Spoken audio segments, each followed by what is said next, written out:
अनुप्रेक्षा का प्रकरण है।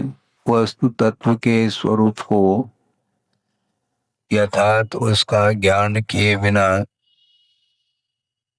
अनुप्रेक्षा की कोई सार्थकता सिद्ध नहीं होती है।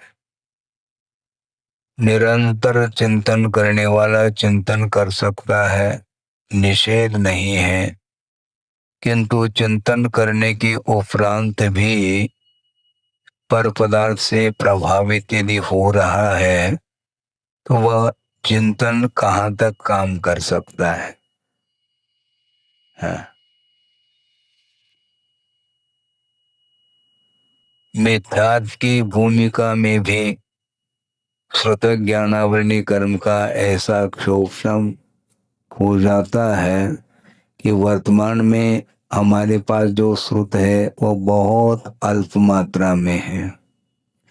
पर्याप्त मात्रा में ज्ञानावरणी कर्म का क्षोभम होने के उपरांत समस्त वस्तु तत्व का परिज्ञान होने के उपरांत भी एक भी प्रकृति का वह संवर नहीं कर पा रहा है।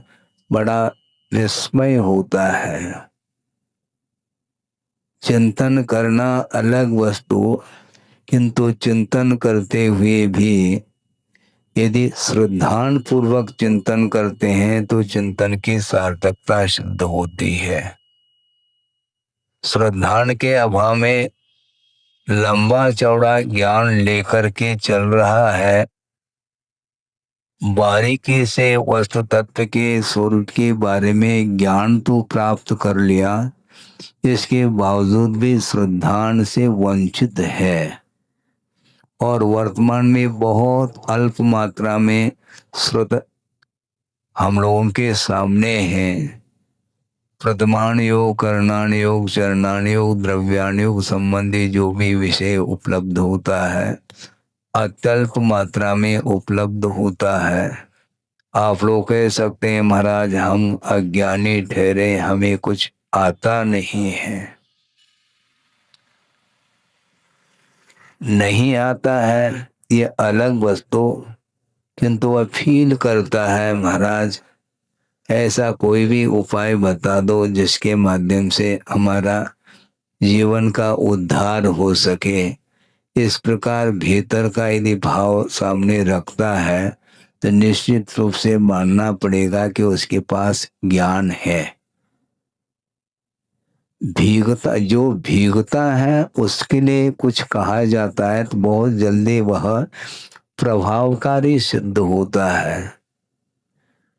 11 अंग तक ज्ञान लेकर के भी 9 पूर्व तक ज्ञान लेने के उपरांत भी उसकी मति सुधरती नहीं, उसकी दृष्टि अंतर्दृष्टि नहीं बन पाती है। बड़ा आश्चर्य होता है। ये ज्ञान लंबा चौड़ा लेकर के वो बोझ हो रहा है, एक प्रकार से उसका स्वाद नहीं आ रहा है। ज्ञान है क्या वस्तु? ज्ञान के माध्यम से आश्रव रुकना चाहिए, ज्ञान के माध्यम से रागादिक परिणाम समाप्त होना चाहिए, ये तो दूर रहा। किंतु ज्ञान का आलम्बन लेकर के उसके साथ जैसे जैसे ज्ञान का विकास होता चला जाता है तो उसके साथ साथ अहंकार का भी विकास होता है। प्राय करके ज्ञान को लेकर के, जबकि ज्ञान वस्तुतः किस काम में आता है, ज्ञान का कार्य क्या है? नानस फलम उपेक्षा, ज्ञान का फल है उपेक्षा का अर्थ चारित्र कहा है। आप ध्यान से सुनेंगे, बहुत कठिनाई है। ज्ञान का परिणाम क्या, ज्ञान का फल क्या होना चाहिए? चारित्र। चारित्र के माध्यम से कर्मों की निर्जरा होती है और ज्ञान का फल माना गया है। रात दिन अध्ययन करने के उपरांत भी ज्ञान का विकास निरंतर होता चला जा रहा है। इसके साथ साथ यदि अहंकार का भी विकास हो रहा है तो वह ज्ञान का कोई फल देखने को नहीं मिलेगा। इसलिए मिथ्यात्व की भूमिका में पर्याप्त मात्रा में ज्ञान को हासिल करने के उपरांत भी बल्कि आगम के अनुरूप ही वस्तु तत्व के प्रतिपादन करने की क्षमता उसके ज्ञान में आ गई है। इसके बाद भी बल्कि यूं कहना चाहिए कि उसके उपदेश से, उसके तत्व चर्चा के माध्यम से कई जीवों का कल्याण हो सकता है, हो रहा है, हो चुका है। इसके बाद भी दिया तले अंधेरा वाली बात आ गई। उस दीपक के माध्यम से सारे सारे पदार्थ प्रकाशित हो रहे हैं, किंतु वह दिया तले अंधेरा, वह स्वयं अंधेरे में है। उसी प्रकार मिथ्या दृष्टि की स्थिति ये है कि पर्याप्त मात्रा में उसने ज्ञान हासिल कर लिया, बल्कि ज्ञान को प्राप्त करने के लिए वह पसीना बहाया है, रात दिन एक करके वह ज्ञान को उपलब्ध कर लिया है, किंतु उस ज्ञान की उपयोगिता स्वयं के लिए नहीं हो पा रही है। स्वयं के लिए ज्ञान काम में नहीं आ रहा है। उस ज्ञान के माध्यम से उसको आनंद आ रहा है क्या है? यदि ज्ञान के माध्यम से आनंद आ रहा है तो कर्मों की निर्जरा होनी चाहिए, कर्म का संवर होना चाहिए।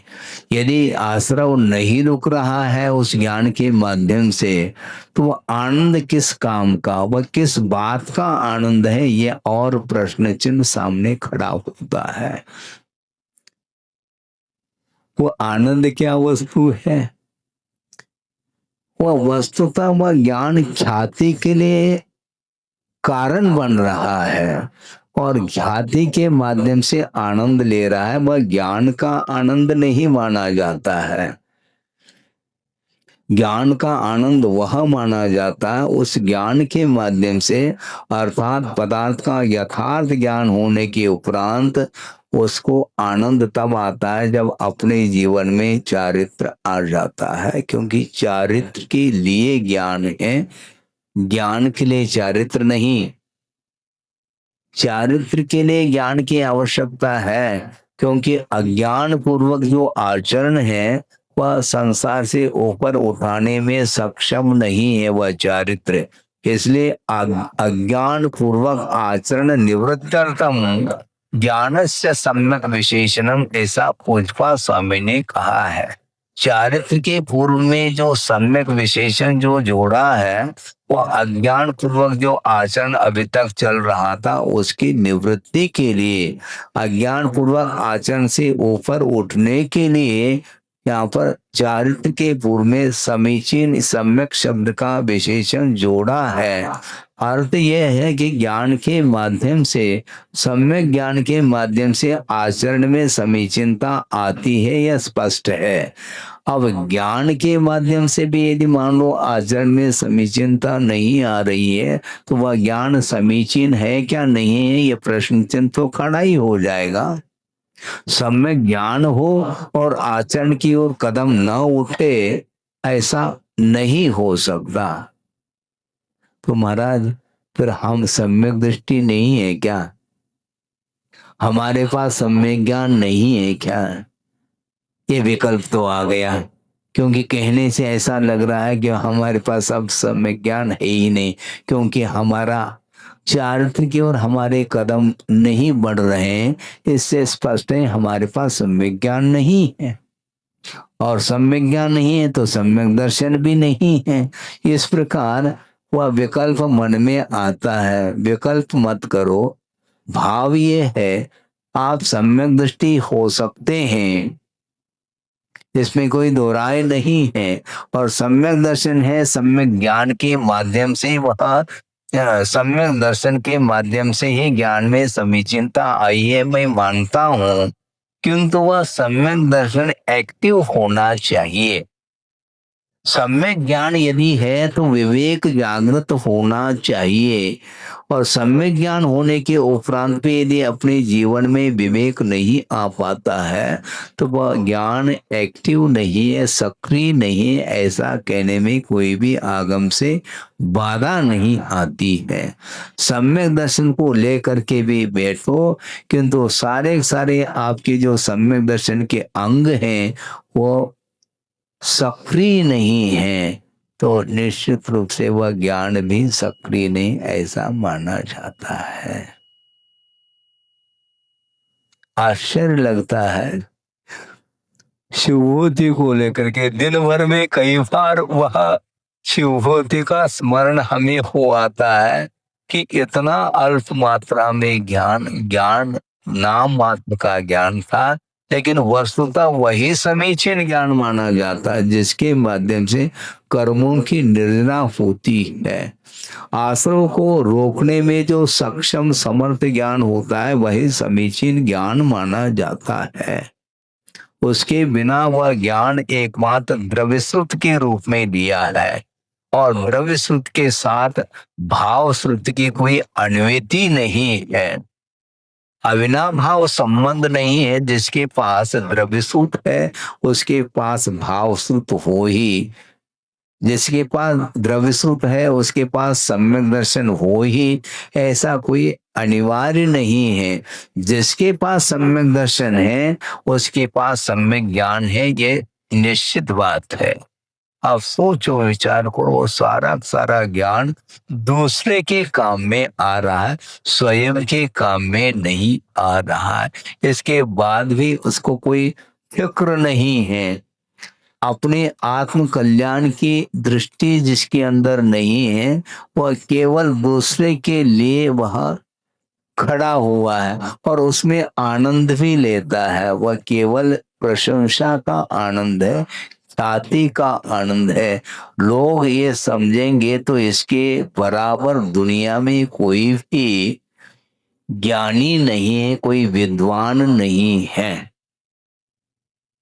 सोचो, विद्वान का अर्थ क्या है? वित्त का अर्थ धन भी होता है और वित्त का अर्थ ज्ञान भी होता है। तो विद्वान का अर्थ कि जिसके पास ज्ञान है वह विद्वान माना जाता है। और ये पुरुष के अपेक्षा से बात हो गई। महिला वर्ग के अपेक्षा से क्या कहेंगे?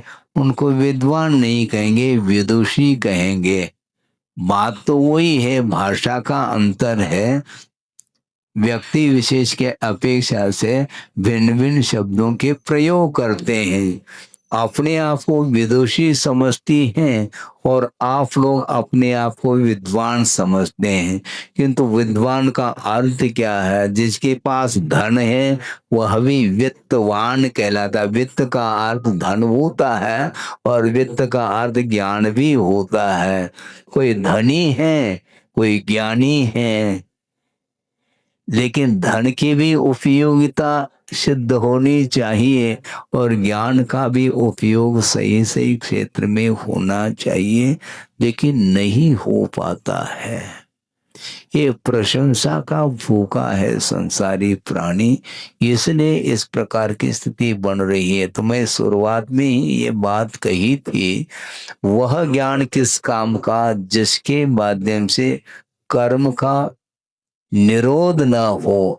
आश्रम का निरोध करने में जो सहायक सिद्ध होता है वही सम्यक ज्ञान माना जाता है। अर्थ यह है कि सम्यक दर्शन के अभाव में आश्रम का निरोध कोई भी नहीं कर सकता, चाहे कितना ही द्रव्यश्रुत लेकर के रहे।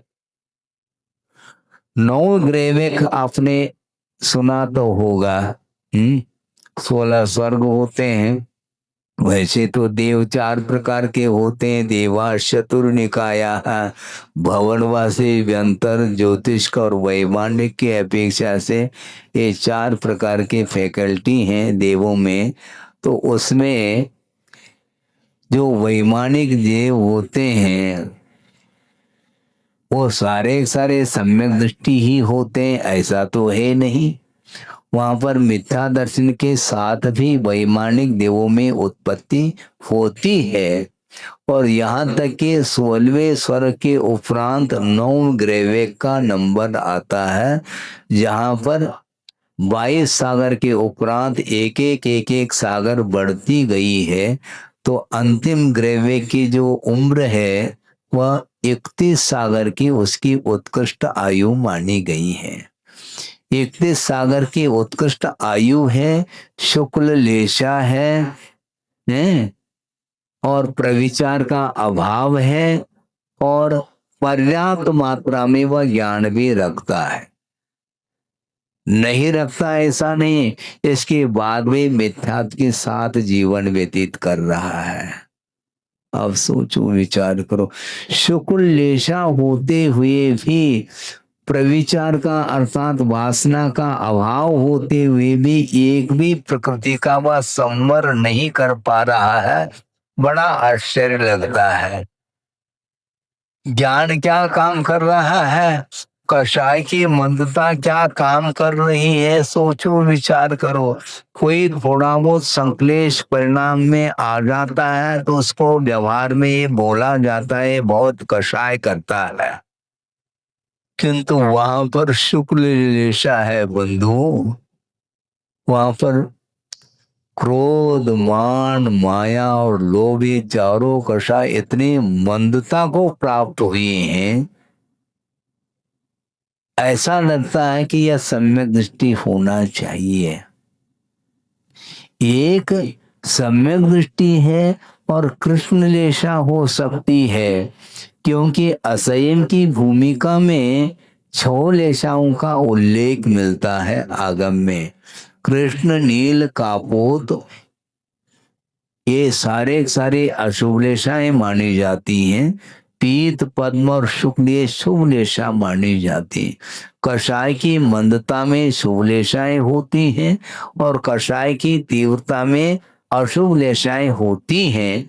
और चारों प्रकार के देवों में शुभ लेशाएं होती हैं नियम से। एक अपवाद है, अपर्याप्त अवस्था में भवनत्रिक में अशुभ लेशा का भी सद्भाव बताया, अब एक अलग वस्तु। किंतु जन्म लेने के उपरांत, जन्म से आदि लेकर के अंत तक चारों प्रकार के देवों में शुभ लेशाओं का ही अस्तित्व पाया जाता है।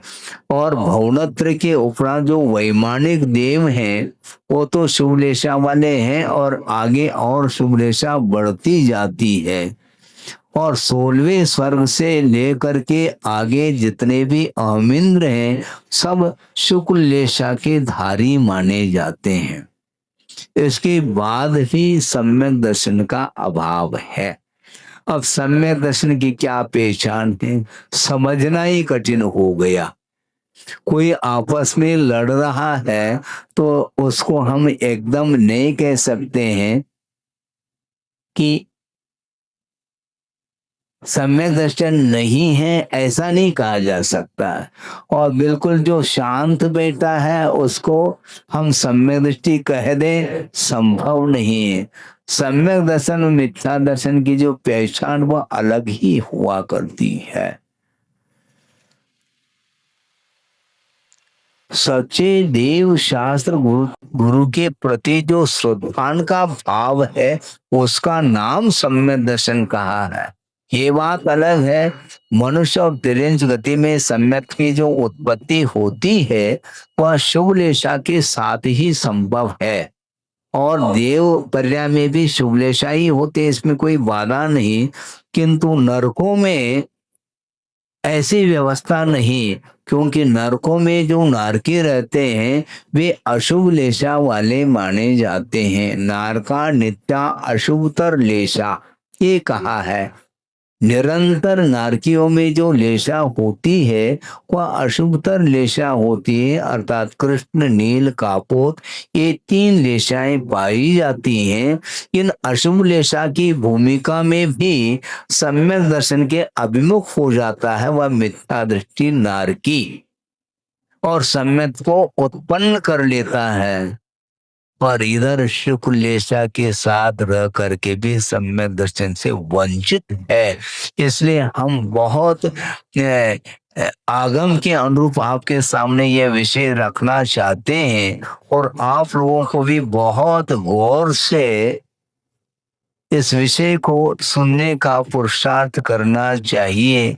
वहां पर शुक्ल लेशा होते हुए भी, वहां पर अनुप्रेक्षा करते हुए भी सम्यक दर्शन उत्पन्न नहीं हो रहा है। तो सम्यक दर्शन किस चिड़िया का नाम है, उसकी क्या पहचान है, हम पहचान नहीं सकेंगे। कर्णानियों की विवक्षा में कौन सम्यक दृष्टि कौन मिथ्या दृष्टि, इसका आकलन करना बहुत कठिन है, क्योंकि कर्म इतना सूक्ष्म है, वह दृष्टिगत नहीं हो सकता। नेत्रेंद्रिय का विषय कर्म नहीं बन सकता, बल्कि किसी भी इंद्रिय का विषय कर्म नहीं बन सकता, और वह मन का विषय भी नहीं बन सकता। इतना सूक्ष्म वह कर्म होता है, वह परिणामों के माध्यम से उसका आश्रय निरंतर होता रहता है। इसलिए परिणामों के माध्यम से ही कर्म की क्वालिटी किस प्रकार हो सकती है, इसका एकमात्र अनुमान किया जा सकता है, डेफिनेट नहीं कह सकते हैं, क्योंकि आशा की जो परिणति है वह विचित्र ढंग की होती रहती है। इसलिए शुक्ल लेशा होते हुए भी और एक क्षण के लिए भी मन संबंधी भी वासना जागृत नहीं हो रही है। कहां पर? नवग्रहवेक में। सोचो, क्योंकि 16वें स्वर्ग तक जो वासना जागृत होती है वह भिन्न भिन्न इंद्रियों की अपेक्षा से काय प्रविचारा आ ऐशानाथ, ऐशान स्वर्ग तक जो देव होते हैं वे शरीर के साथ प्रविचार करते हैं मनुष्य के समान, ऐसा कहा। इसके बाद जितने भी स्वर्गीय देव हैं वे शरीर के साथ तो प्रविचार नहीं होता, किंतु स्पर्श के माध्यम से भी अब्रह्म सेवन होता है।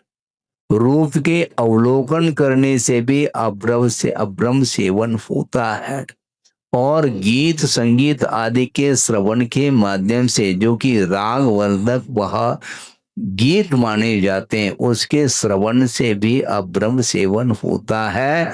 और मन के माध्यम से देव अपने देवांगना का स्मरण करता है, और देवी अपने साथ जिसके साथ नियोग है उनका वह स्मरण कर लेती है देव का, उसके माध्यम से अब्रह्म की पूर्ति होती है। सोचो, विचार करो, अन्यथा नहीं लेना। किंतु स्वाध्याय करने के लिए बैठे हैं कि वर्तमान में क्या वातावरण है, आप परिचित नहीं है क्या? सोचो, विचार करो, अपने आप को सम्यक दृष्टि भी घोषित करो और निरंतर राग में डूबे रहो, ऐसा नहीं होता, न होना चाहिए। रात दिन टेलीविजन के सामने बैठ करके जो दृश्य देखा जा रहा है, राग वर्धक दृश्य, उसके माध्यम से कर्म का आश्रय हो रहा है क्या? कर्म का संवर है, आश्रय हो रहा है ना, तो अनुप्रेक्षा काम आ रही है। सोचो, विचार करो। महाराज फिर तो हम क्या करें, आप जानो। मतलब स्वाध्याय करने के उपरांत भी उस वो दृष्टि संसारी प्राणी की नहीं जा पाती है। सोचना चाहिए, महाराज हम तो रागी हैं। ध्यान रखो, रागी का अर्थ क्या होता है? सम्यक दृष्टि के पास उतना ही राग होना चाहिए जितना आगम में उल्लेखित है। अनंतानुबंधी संबंधी यदि राग आ गया, फिर वह सम्यक दर्शन सुरक्षित नहीं रह सकता। क्योंकि 8 अंगों का पालन करने के लिए कहा गया है। सम्यक दर्शन के 8 अंग है क्या नहीं, इसका परीक्षण कौन करेगा? निकांक्षित है, अंग है? निकांक्षित अंग विद्यमान है।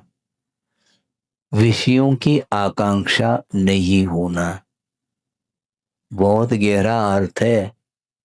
हालांकि आप बिना अर्थ के सहारे जीवन आपका नहीं चल सकता, मैं मानता हूं।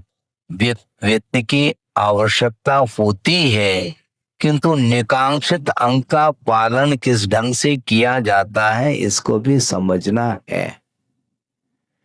ये विषयांतर नहीं है, ये अनुप्रेक्षा के अंतर्गत ही ये विषय आ रहा है, क्योंकि अनुप्रेक्षा की सार्थकता बिना श्रद्धान के संभव नहीं है। ध्यान रखो, वहां पर भी नवग्रेविक में भी वहां चिंतन कर सकता है अनुप्रेक्षा है। इसके उपरांत भी उसके साथ सम्यक दर्शन के अभाव में एक प्रकृति का भी वह संवर अर्थात आश्रम का निरोध नहीं कर रहा, यह सिद्धांत है। सोचो, विचार करो। पूजन करते हैं, अभिषेक करते हैं, जाप देते हैं, दान आदि भी करते हैं, स्वाध्याय वगैरह भी कर लेते हैं। इसके उपरांत भी वह वैश्विक संस्कार दूर नहीं होते हैं। भीग करके स्वाध्याय करो, ये गुरुदेव का कहना है। इसलिए जहां भी आप रहते हैं आपकी भूमिका है ये अलग वस्तु, किंतु उसमें आसक्ति में कमी आनी चाहिए। हाँ, राग समाप्त नहीं होगा आपका आपकी भूमिका में, किंतु उस राग में जो तीव्रता है, आसक्ति बढ़ रही है, तो निश्चित रूप से सम्यक दर्शन सुरक्षित नहीं रह सकता। इसलिए नहीं रह सकता मैं कह रहा हूं क्योंकि वर्तमान में एक शायक सम्यक दर्शन का अभाव है, रिस्क है। कभी भी सम्यक दर्शन वह छूट सकता है। आपको इष्ट है क्या? नहीं है। पुरुषार्थ करके सम्यक दर्शन को प्राप्त करते हो तो उसकी रक्षा की भी तो बात करो। यानी राग की एक सीमा होनी चाहिए, एक सीमा हो, और निरंतर उस राग का दृश्य देख रहा है, उसके माध्यम से वह असंयम का पोषण कर रहा है। अनंतानुबंधी संबंधी असंयम का अभाव हो जाना चाहिए। मैं ये नहीं कहना चाह रहा हूं कि आपके पास सम्यक दर्शन नहीं है, किंतु कभी भी राग की यदि चरम सीमा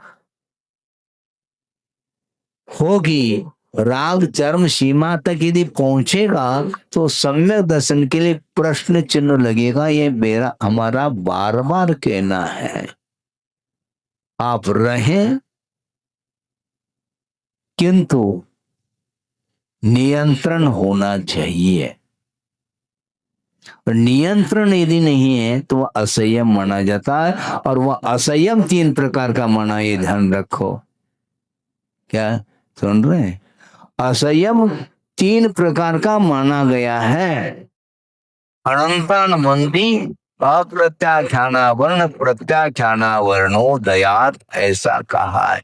अनंतानुबंधी जन्य असंयम अलग क्वालिटी का है, अप्रत्याख्यानावर्णी जन्य असंयम अलग क्वालिटी का, और प्रत्याख्यानावर्णीय संबंधी जो असंयम है वह अलग क्वालिटी का है।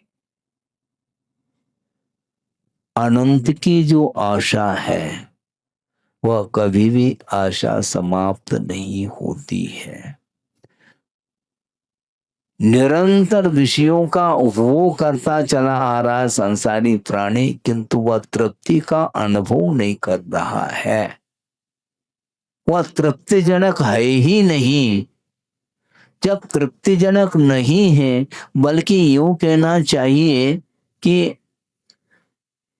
आशा की वृद्धि होती है, तृष्णा की वृद्धि होती है, तो उसके माध्यम से आरोग्य भी नहीं बढ़ सकता, ये लिख के रखो। धर्म तो बहुत दूर की बात है। हाँ, आरोग्य की रक्षा करने के लिए भी संयम की बड़ी आवश्यकता है। अकाल में रोग से ग्रसित हो जाता है। क्यों? ऐसा क्यों होता है? जवान अवस्था में भी वृद्धावस्था का अनुभव कर सकता है, अत्यधिक मात्रा में राग के साथ संबंध रखने से।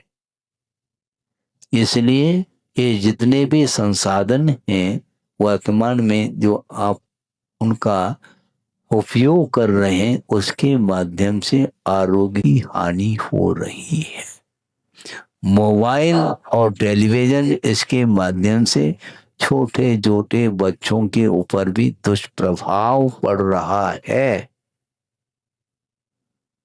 4 साल का बालक नहीं, चश्मा लग रहा है उसको। क्यों? महाराज दिन रात मेरे स्वामी, हाँ? दिन रात वो मोबाइल देख रहा है, उसके द्वारा क्या होगा?